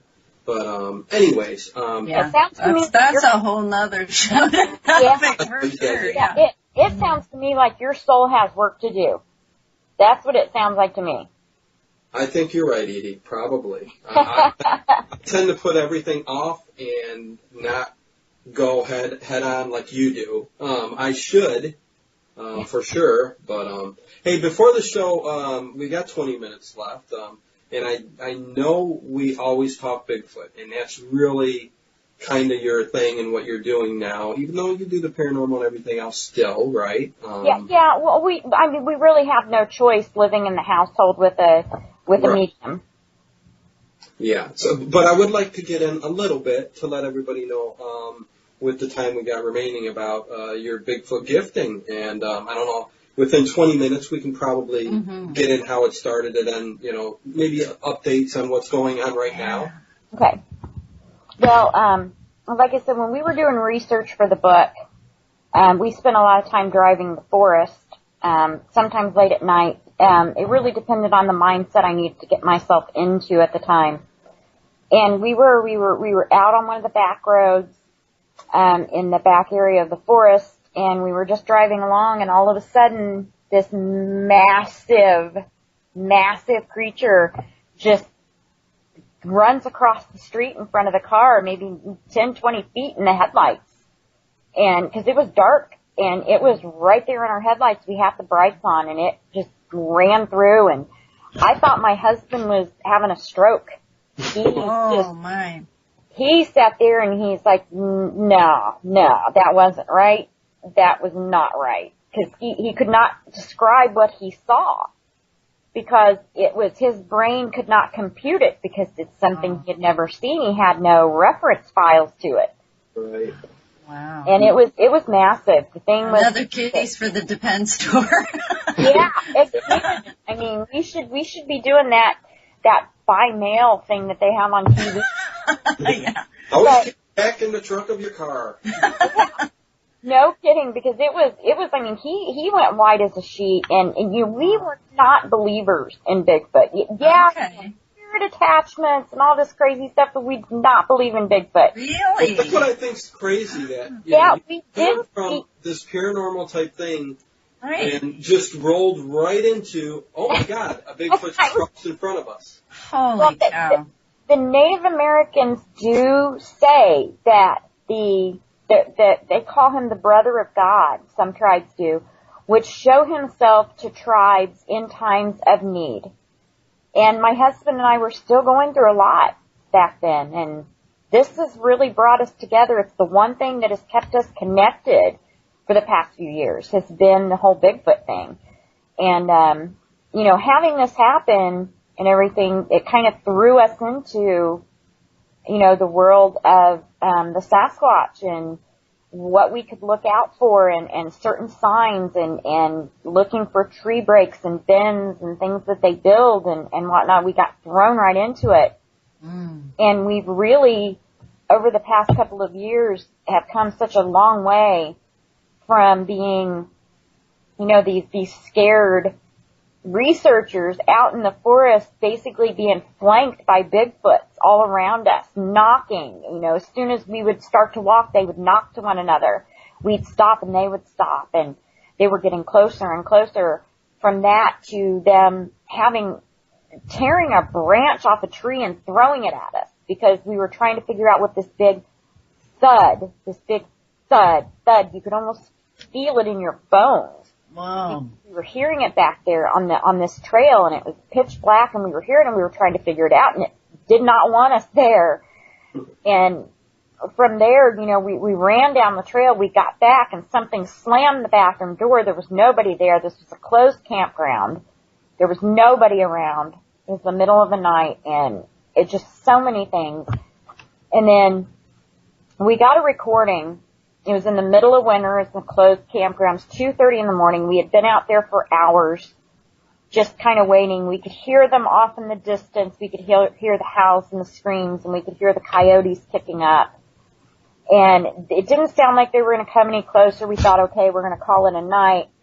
We packed up, and it was myself and my husband and another guy named Shane. And this is one of the crazy moments in the book that I wrote. We're walking, we're leaving. We get maybe, 20 yards maybe from where we were. We hear this howl. And this howl is so close that, it was crazy. It was so, so close. And my husband had the headphones on. He had the bionic ears. He had them pointed behind us. He heard the howl, but he couldn't tell, having the headphones on, exactly where it came from. He spun around, and all he saw were the bottoms of our shoes and flashlights, because we were running. Because it was so close. Wow. He catches up, and he's like, what the heck? And we're like, did you hear that? He said, yeah. And I said, it was right there. He goes, oh, hell, no wonder you're running. We get all the way back to the car, and we sit there and we catch our breath. And poor Shane, he's like, doing the remote car starter in his pocket, halfway up the road, turning the alarm off on his car, trying to get in that car before he even got to it. It was so scary. So then my husband realizes after 5 minutes of sitting in the car that he left the recorders down there. We had 3 recorders running. And he had to go back down there. And it was scary. It was terrifying. But we got home, we listened to the recordings, and after the howl, this Sasquatch speaks to us. Oh, stop. To us. He goes on for probably a good 20, 30 seconds talking. It's actual language. You can hear him. It's clear. And he just talks. And he begins it with this howl that goes up in pitch and comes back down. And then he starts talking. And I listen and I hear this almost yearning in his voice, like, don't leave. Like, I don't want you to go. And I listened to this. My husband and I are up until dawn listening to this recording over and over and over because it was so amazing. Now, how long was this into your gifting and your weekend visits? Because I had started gifting that September, and this happened in February. Okay, because I think just to let everybody know, you after this Bigfoot sighting, I mean, you slowly started working your way to basically spending every weekend up in the same site, which led into the gifting, and you've kind of become acquainted with a certain family of Bigfoot, a Bigfoot family, right? Wow, I'm blown away right now. Yeah, at that point in time, we didn't know how many there were. I had started gifting. It took several months before they trusted me enough to take anything from me. And then they started taking food, and they, they started showing distinct personalities with how the food was handled, how the wrappers were left. One would be neat, one would be messy. Wait, Edie, hold on. Wait, I'm still stuck that you heard a voice of the Bigfoot. Yeah. Can you, was it, I want to know, was it like, was it like a Scooby-Doo voice? Was it like no, seriously, I want to know what. Very deep, very booming. I mean, it was like he was on a PA system. It was so loud, the voice carried. Wow. And it sounded like another language. And he does. He has a very, very distinct voice, and when he makes noise in the forest, I know it's him. We call him Oscar or Big Boy. Wow. Because you can just tell by the sound, and we actually have that recording, again, on the HIPI Facebook page. You have to scroll down quite a bit. Okay. If you like our page, I can go in there, I can tag you in it. And it's got the entire recording of him speaking. We sent it out for analysis. This was shown to be an actual Sasquatch. One of the best recordings that this analyst had heard in years. And he gets thousands of these a month. Edie, why are you not on the Bigfoot research team? Wait a minute. Where's the real TV shows with Edie Kaito on them? Yeah. Because you're the one that's dealing with them. For heaven's sakes. It's a blast. I mean, since that night, since that recording, my whole attitude toward them has changed. I don't run anymore. Yeah. I have this relationship with them where, I become more personal with you. That's the whole thing. Very much. Wow. I've been leaving them gifts now for going on 2 years. I know what they like to eat. I know what they don't like. We've got this big thing now. I had to move my gifting site. I thought that things weren't right. There were a lot of trees being pushed over in the area. Mm-hmm. They weren't taking from me as much. And so I asked them, I said, listen, something's not right. I feel something is not right. I said, if you want me to move the gifting site, then let me know. Take one of these containers and move it. I went back the next week, and the container had been picked up and moved out of the side about 10 feet up against a tree. And I knew right then they heard me. They let me know what they wanted. And that same day, I was following the wrappers of, whatever I'd left for them, and they left me a distinct path. And as I followed these things, and I'd see something in the distance, I'd go to get it, I started finding things I hadn't seen in a year. Things I knew had not been there. Things I knew. I'll tell you, Yvonne, if you go into, just putting it out there, my Paranormal Into the Night YouTube page. Yeah. I've interviewed Edie about 3 other times, totally all Bigfoot in the gifting. So there's tons of information. Edie, because we're going to have you on again. I'm mad about my Skype here, and then... Yeah, I did want to get the spooky stuff, Yvonne, going. Yeah. That other story. But there's so much more to talk about with the Bigfoot stuff, too. Edie, is there a vortex there? Are they telepathic? They're definitely telepathic. This is something I've learned quite recently, and Dino doesn't even know this. Ooh. They've been communicating with Michaela. They've been giving her, as she puts it, pictures in her head. She tried this because a lot of people talk about mind speak and things like this, and she said that she wanted to try it. And we were out at the gifting site one day, and my husband comes up. He was following the wrappers, and in this big open area where there was a wrapper, he found the most beautiful deer antler. It's so beautiful. He comes bringing it up, and Michaela looks at him, and she goes, "Oh, my God." And I'm like, "What?" She goes, "I asked them in my head. I told them how cool would it be if they would leave Mom a deer antler." I looked at her and said, right? She goes, "No, I'm dead serious." I go, No, you're kidding me. Because I've been the one saying, until it happens to me, I'm not going to believe it. And then it happens. And so now I have been trying to communicate with them in that way. And just a few weeks, it was after I moved the gifting site. I was there and I kept cleaning up these containers of milk. I give them the shelf-stable milk that's all organic. And I thought, who wouldn't like milk? They love animal crackers. Why not milk? So I started making these. And when I come to clean it up, I find it torn in little bitty pieces. And I'm like, okay. So I'm thinking in my head, I'm starting to have doubts. And I said, I don't want to doubt you guys.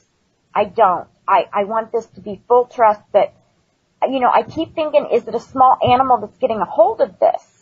Or are they getting a hold of it after you guys? I just wish there was a way you could show me. The next week I came back, the same spot, the thing was torn to shreds, and right in the middle was a light. One of these little twist-on lights. And I thought it was the one I had left the week before, and I picked it up and I was looking for the whistle on the end, and I'm like, wait a minute. And I got this on my YouTube channel, me picking this up in my hand and going, wait a minute. This is a light I have not seen in a year. I left this for them months and months and months ago, and it disappeared from the gifting site, and here it is laying in the middle of this torn up box. And it was their way of letting me know, you're damn straight it's us. They just brought this back, and I have moved my gifting site way away from where it was. There's no way a human could find this. Nobody would want to go where this is. I go in here every week, and I get ripped to shreds because it's so deep in the thicket.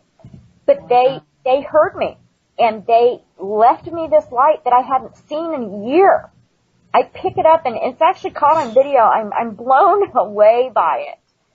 That they are listening to me. They are hearing me communicate with them. Oh my gosh. And Edie, I'm coming over tomorrow. I keep telling Dino that nobody has done this before. Nobody has done a live Bigfoot investigation. Not on television, not on radio. It's never been done. And I said, Dino, you need to come down here and do this. Heck, yeah. Yes. I do. Yeah, I said, What's great about this is just, everybody's out there, and I'm not saying everybody's, just cashing in on stuff. I mean, Edie has a book, which, but you can tell that Edie's just, her story, it's just so personal, and to spend every weekend for over a year there to get, I mean, it's just, it's just so personal, and this is why I love the story so much. And with the stuff that keeps being updated, and then now you're telling your daughter, your daughter is connecting with them. I mean, there's only more that can come out of this. Yeah, and I mean, when she saw one, she was actually allowed to see the elder. There have been a couple of reports of a white Bigfoot chasing people off from a certain area of the forest. This is the one that she saw. And it looked her straight in the eye, and she said, I saw nothing. She felt nothing. It blocked her. Completely blocked her from seeing inside of it, from feeling who or what it was. And that was, a year and a couple of months ago. And now they are starting to communicate with her. I'm coming. No, Edie, get that live feed on Facebook going. Do it. You can do it. I'm sending you positive energy that you can do it. Do it. You got to do this live show. I just started doing, you can ask Dino this, I just started doing, a lot of people have urged me, make some videos of you going to your site. Right. I started doing that. And a lot of people just love seeing what it looks like back there. And when I find things. Well, like I told you, you haven't gotten to that point yet, but the YouTube videos are a good start. I would love to even get you when you're up there for a weekend. YouTube will allow you to, if you got the connection and whatever, to live stream, and it's very simple, and you could just be up there, and while you're investigating, while you're there, go live, and that's something cool thing. Yeah, that would be something that we would have to look into. Again, this forest it's very difficult to even pick up. Like the other night when you and I were messaging back and forth, it was just by chance that I was actually getting messages through Facebook and was able to send them to you. Right. Because this forest is so thick. Just getting a cell signal is kind of hit or miss. So yeah, it is something that I would really like to do. That would be a blast because the experiences we have out there, we were just out there this weekend and, you could hear them all around us. I think you messaged me that you were hearing some noises and stuff like that. So yeah, you can hear them walk up and, you can hear them. You can hear the leaves moving. You can hear big branches snapping under their feet. You can hear them breathing. And are you doing any casting? Do you know where they're sleeping? Oh yeah. We don't know where they're sleeping, but we do have castings. You do. There's a lot that we didn't get into and wanted the story, but can you tell your daughter to telepathically just say, "Hey, yank a little wad of hair off and leave it on the stoop"? She's gotten hair. Oh my God, Edie! I have hair. I have DNA. I even have a footprint of a toddler. They have one that's probably about 3 or 4 years old. Strap on the duct tape, Dino. My mind just got blown. Edie was going to be great. She always is. Oh my gosh! And the hair that she got, of course, comes back unknown primate species or something like that. So that's usually how it goes. Yeah, I have tooth impressions that match a scientific research study that was done on bone piles around Mount Rainier. And of course they come up with these teeth prints that they could not classify. And with the DNA is coming back like 95% human, 5% question mark or something like that. Yeah, out of here. And this person actually contacted me and said, please read my report and measure your tooth castings. And I measured my teeth castings and they matched with theirs. Wow. And you got the ball too. The ball, the ball with the hand. Is that on your helping hand? No, those are on my personal page. The picture's the ball, where they had taken this rubber ball. Actually, it's just one of those little playground balls full of air. Mm-hmm. And squished it so hard that the finger imprints are still in the ball. So hold the phone, shut the front door, and lock it, Edie Kato. You got hair, teeth, feet imprints. Why are you not on the History Channel? Or and thank you, Colleen, for letting us go over, by the way, listeners. We are going over time here. I apologize, yeah. How come I want to, and I know we want to protect our Sasquatch, too. So I'm not you probably don't, I'm assuming here, want to get that out because you want to protect them because we all, exactly. Right? Yeah. And that's the thing. I'm getting to know them on a very, very personal level. And, I'm doing this for the benefit of furthering the research without making people think I'm out for my 15 minutes of fame. Like Dino said in my book, they said I'm not shoving my beliefs down their throat. I'm telling a story of how it's happened, and people are on me. When is your book coming out? I'm getting phone calls from total strangers on my voicemail now. I just read your book. When's the next one coming out? Wow. I really didn't expect it to go, and be as popular as it is, but it's an amazing journey. And are you having people follow you where you're experiencing this? Are you getting worried about that at all? people know the general vicinity, but I am very, very careful about my gifting site. There are only 3 people that know where it is. That is myself, my husband, and my daughter. Nobody else, even the rest of the Indiana Bigfoot Research Organization, I have not told them. Good. I kind of want to say good, because I have much respect for you and the way that you're approaching this, and that you're not doing that, and you're not, you're not ego driven here. And I'm doing a gracious bow to you, Edie, because to me, I take that to heart, and I want to thank you for that. Well, That's really important. And people are asking, where can they get your book? It's on Amazon. It's called Indiana Bigfoot, The Beautiful Mind. Okay, I'm going to copy and paste that into chat for folks, too. And I want to thank everybody in the chat for being so awesome and saying how good the show is, and they really dig it. So, thumbs up. Yeah, thank you. Thank you. Hopefully the show will grow. I'm copying and pasting right now some of this information for you folks. There we go. Yeah, Edie has tons of information that we didn't get to. I mean, she even has brought the food in like Tupperware containers and. Oh my gosh! Things are sealed. Yeah, things are sealed. I'm very, very careful about that.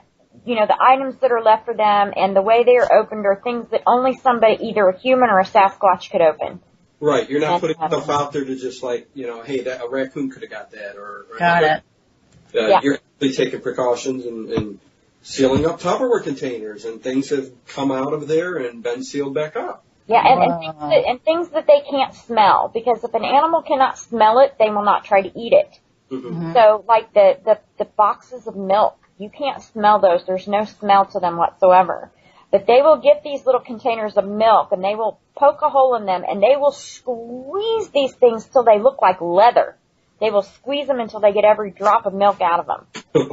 They are loving them some milk. We are getting some bigger Bigfoots out there because I'm giving them milk.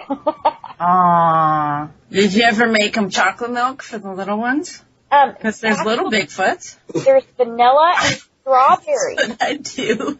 There's vanilla and strawberry they make. The vanilla and strawberry in the little boxes. It's shelf stable. It's organic. So I leave them vanilla and strawberry sometimes. They really like that. Yeah, Edie Kaito, did you just say organic? I love you. Oh my gosh. You're even feeding them healthy. Yeah, it's the big thing. Go ahead, Edie. Yeah. It's Horizon brand. It's shelf stable, all organic milk. So I feed them good stuff. They do get animal crackers from me, but only because when I told them if I bring you something you like, bring me the wrapper back so I know you want more. They eat the animal crackers. The bag will disappear for 2 weeks and then they'll bring it back. They want more. They love the animal crackers, and I figured those are a whole lot better than, say, Oreos or something. Edie, did you ever put out one of those trail cameras, or video, any of that? We didn't, but we had a friend who had one nearby, and it was facing my gifting site, and the results were pretty bizarre, because every time our gifting site would be hit, he would get whiteout pictures. And this is something I've researched and I've talked to a lot of other groups about, and this is something that has happened over and over in different states all across. Yeah, so that's, they under no certain terms, they do not want to be on camera. They don't want to be filmed. They don't want photographs. And, I respect that. Yeah, no, I get that. I just, I wonder if they, since they are thought to have the telepathic, like you said with your daughter, and maybe they work around vortexes and all that. Yeah, well, I bet they have an energy field that could control that. So definitely, right? I totally agree. Okay. Definitely. I've had batteries drained. I will apologize to them. I'll be recording, and all of a sudden my camera will just go dead. And immediately after my camera will go dead, I'll hear howls, knocks, all kinds of crazy stuff. I'm like, all right, I get it. You don't want me recording right now. Fine, okay, I'll put away my camera. But what do you think? What do you think drained your camera? I think it's them. I think they carry this electromagnetic field. Yeah. And I think it's a lot like spirit energy, and I think they can just suck the power right out of it. Well, their vibration that they carry, because we all are vibration. So maybe they're So do you think interdimensional or an actual? I mean, what are your thoughts on that? Myself, Yeah. I don't think they're interdimensional. It's just, like I said, this is all theory, and this is something that we all have to put all of our research together to figure out. You know, some people believe that, but until I see it, I won't know. I've seen the flashes of light people have talked about. My husband and I can't describe those. We can't explain it. But I feel that they use a lot more of their brains than we do. And imagine if we use more of our brains, what we could do. My daughter, she sees the dead. She talks to the dead. Why can't I? Yeah. You know, so for them to be using more of their brain, for them to be able to hide from us as human beings, as big creatures they are, to move as fast as they can, there has to be something going on there. And whether it's using more of their brain or whether it is an interdimensional connection, you know, that remains to be seen. And I'm, after this whole thing with my daughter and the mind speak, and Sure. I can't say how far this is going to go. I really can't. Do you have, I'm curious if you see UFOs or gray aliens in the same vicinity? No. That's one thing that I've never noticed. But like I said, my husband and I have seen these really bizarre flashes of light to where it's almost like the entire area around us is daylight. Boom. And then it's black again. Wow. And this is in the middle of the forest, and we're looking at each other like a transformer. No, there are no electrical lines, and we can't figure it out. It's like somebody walks up to our faces and flashes the camera in our eyes. And no sound with it? This has happened to us twice. No sound with it, Edie? Pardon me? No sound with the bright lights? No. None whatsoever. Wow.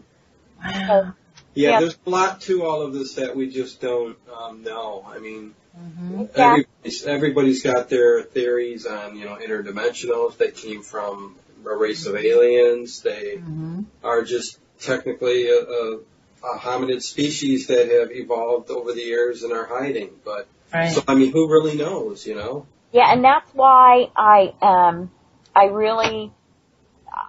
very respectful of the fact that they are bringing me into the fold, that they trust me, and that they've trusted me enough to communicate with my daughter, that they, you know, leave me gifts. They take what I give them, and I feel like I'm moving closer and closer to a very personal encounter, and you know, I'm waiting with bated breath until that day happens, but I feel like it's coming. I really do. I think you're very, very patient, which lends credence to what, you know, you've been doing here. And me personally, I'm glad that I met you about a year ago, probably. And I've been going on this journey with you the whole way. And like I said, the patience you have is just amazing to just go there every weekend and learn more and just inch your way just a little bit closer to this group that you've gotten to know. And you still, yourself, really have not glimpsed the full-on face of a Bigfoot yet. Not yet. Not yet, but, you know, my husband has, my daughter has. I've seen the outline of one, the one we call Big Boy. I've felt them. They've come close. They've come very, very, very close. And, but they say I'm not ready. They say I'm not ready. So it's all on their time. It's on their time. And, you know, I've got patience with them. And like I said, I'm very respectful of the fact that they've allowed me, you know, just a glimpse into their world, and they share these things with me, and sometimes it's really quirky and funny, and they do communicate. They do let me know, like, you know, leaving things I haven't seen in a year, and here lately they have this obsession with marbles and shiny rocks. Every week I've gone out for the past month, I've put out new marbles and shiny rocks, and I can go back 2 days later and they'll be gone. Hey, me too. They love these shiny rocks and marbles. They are disappearing like crazy, and so I've been, making little signs and symbols and coming back and they're gone. And Wow. so this has been the new fun thing they've been doing with me, is taking these glass and these shiny stones and stuff. It's been fun. Hey, Edie, can I ask you a quick question before we wind it down here? I know lovely Colleen Kelly, our producer back behind the scenes, she does a wonderful show where she reads books. And lovely Colleen was wondering if she bought your book, if it would be okay if she read it on Hacky Shack. And you don't have to answer now. I don't mean to put you on the spot, but I kind of do. But I'm sitting here, I'm smiling ear to ear. I'm to burst into tears. I'm fanning myself. Yes, absolutely. Awesome. There she was. See, she's back there. I'm so excited. I would be honored. Oh, wonderful. Because we would all listen to that. So how freaking wonderful is that? And oh my gosh. I can have somebody read my own book to me. There you go. It's fun. Yes. And we would love to have you back, because I just got about 20 billion questions for you now. Well, hopefully I have that many answers, because, I really enjoy doing this. I've done this with Dino quite a few times. Michaela's even joined me before, and it's a lot of fun. I enjoy doing it. Like I said, it's not about a 15 minutes of fame. It's about sharing the story and just making people go, wow, are you kidding? Yeah. Because it's all real and it's just happening to us. And it's fun. Well, the next time we have you on, everybody needs to pass out the duct tape first, because again, my mind was just blown tonight, and I told you. You told me. Holy cannoli. She's the one, man. She's the one. But I'm sure it's you're getting you're going through a lot. You got fibro and all this other stuff, so I hope you're feeling well, Edie, tonight. You sounded okay. I'm getting good at that, though. Yeah, I know. But you know what? I want everybody to send prayers to you. I mean, just to heal you, give you some positive energy, and, I always wish the best for you. I didn't know something was wrong. Yeah. I have a chronic illness. I have fibromyalgia and chronic fatigue, but I was also recently diagnosed with basal cell carcinoma. I do have cancer on my leg, and I'm set to have that removed in mid-July. But I'm a fighter. I'm a warrior, people. Yes, you are. Would it be okay if we just took a moment of silence and send you some energy? Would that be okay with you? Yeah, that would be fine. I mean, every bit helps. All right. And you can smoke some weed with Bigfoot. That was my next question, but that's all right. All right, wait, hold on. Okay. Well, Eat weed. Eat weed. All right. So wait, hold on. Everybody go look within. Go deep within yourself and hold the Edie Kaito in your heart and in your brain. Take a deep breath in and envelope Edie in a glorious golden bubble of angels and light and healing. And Edie just stated she's a warrior, and we know that she is.